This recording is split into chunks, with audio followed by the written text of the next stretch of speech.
ഞാനുള്ളത് നമ്മളെ ആനക്കമ്പയിൽ അങ്ങാടിയിലാട്ടോ. കള്ളാടി മേപ്പാടി തുരങ്കപാത ഉദ്ഘാടനമാണല്ലോ നമ്മളെ 31-ാം തീയതി. അപ്പോൾ നമ്മളിവിടുത്തെ നാട്ടുകാരെ കുറച്ച് അഭിപ്രായം ചോദിക്കാം. എന്താ പേര്? അബ്ദുൽ അസീസ്. കള്ളാടി മേപ്പാടി തുരങ്കപാത വരുന്നുണ്ട്, എന്താണ് നിങ്ങളെ അഭിപ്രായം? അഭിപ്രായം എന്താ വെച്ചാൽ അത് ഒരു പൊട്ടി ആഘോഷമാണ് ഇവിടെ.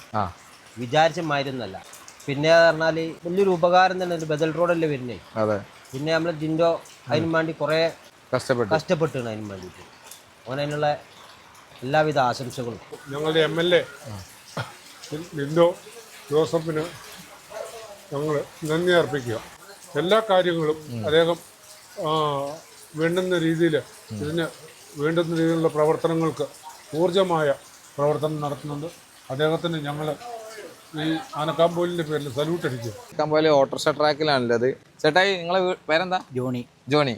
എന്താണ് നമ്മളെ തുരങ്കപാത വരികയാണ്, ഇവിടെ വമ്പിച്ച ഉദ്ഘാടനമൊക്കെ നടക്കാൻ പോവാണ്, എന്താണ് നിങ്ങളുടെ അഭിപ്രായം? തുരങ്കപാത എന്ന് പറഞ്ഞാൽ ഈ നാട്ടിലെ ജനങ്ങളുടെ ഏറ്റവും വലിയൊരു സ്വപ്ന സാക്ഷാത്കാരമാണ് ഈ മാസം 31-ാം തീയതി നടക്കാൻ പോകുന്നത്. ജിൻഡോ ജോസഫിൻ്റെ ഏറ്റവും വലിയ കഴിവാണിത്. ഇതിനു വേണ്ടിയിട്ട് അരോഗാത്രം ഇങ്ങനെ കഷ്ടപ്പെട്ട് ഇതിന് പുറകെ നടന്ന് ഇത് നേടിയെടുത്തൊരു സംഭവമാണ്. ജിൻഡോ ജോസഫ് എടുത്തിട്ടുള്ള ഒരു എഫേർട്ട് എന്ന് പറയുന്നത് നമ്മൾ വിചാരിക്കുന്നതിനപ്പുറമാണ്. കാരണം ഒരു MLAക്ക് ചെയ്യാൻ കഴിയുന്നതിൽ, അതും ഒരു പുതുമുഖ MLA എന്നുള്ള ആ ഒരു പരിചയസമ്പത്തിൻ്റെ ഒരു കുറവ് പോലും ഈ കാര്യത്തിൽ അദ്ദേഹത്തിന് ഉണ്ടായിട്ടില്ല. ഒരു കഴിവുള്ള, ഒരു ആർജവമുള്ള ഒരു MLAയും ആ MLA പിന്തുണയ്ക്കുന്ന ഒരു ഗവൺമെൻറ് ഉണ്ടെങ്കിൽ ഏത് പദ്ധതിയും നടക്കും. തുരങ്കപാതയെക്കുറിച്ച് പറയുകയാണെങ്കിൽ ഇതിൻ്റെ പ്രവൃത്തി ഉദ്ഘാടനത്തിന് ഒരുപാട് എഫക്റ്റ് എടുത്തൊരു ആളാണ് നമ്മളുടെ ജിൻഡോ ജോസഫ്.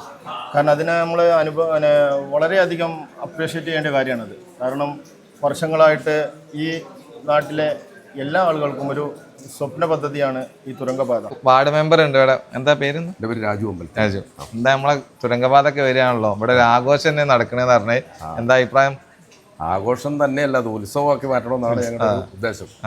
അതായത് പഴയ കാലത്ത് ഞങ്ങളുടെ കാരണവന്മാരുടെ സ്വപ്നങ്ങൾ വരെയാണ് ഇപ്പോൾ നടക്കാനിരിക്കാൻ പോകുന്നത്. ചായ അടിക്കുന്നുണ്ട്. ചേട്ടായിനോട് കൂടി നമ്മളൊരു അഭിപ്രായം ചോദിക്കാം. എന്താണ് നമ്മളെ കള്ളാടി മേപ്പാടി തുരങ്കപാത വരികയാണ്, എന്താണ് നിങ്ങളുടെ അഭിപ്രായം? റോഡ് പറഞ്ഞാൽ നാടിൻ്റെ ഒരു നല്ലൊരു വികസനമാണ്. പിന്നെ എളുപ്പത്തിൽ മേപ്പാടി പോവാം. പിന്നെ ടൂറിസ്റ്റ് മേഖലയൊക്കെ നല്ല ഉണർവുണ്ടാവും. ടൂറിസ്റ്റ് മേഖല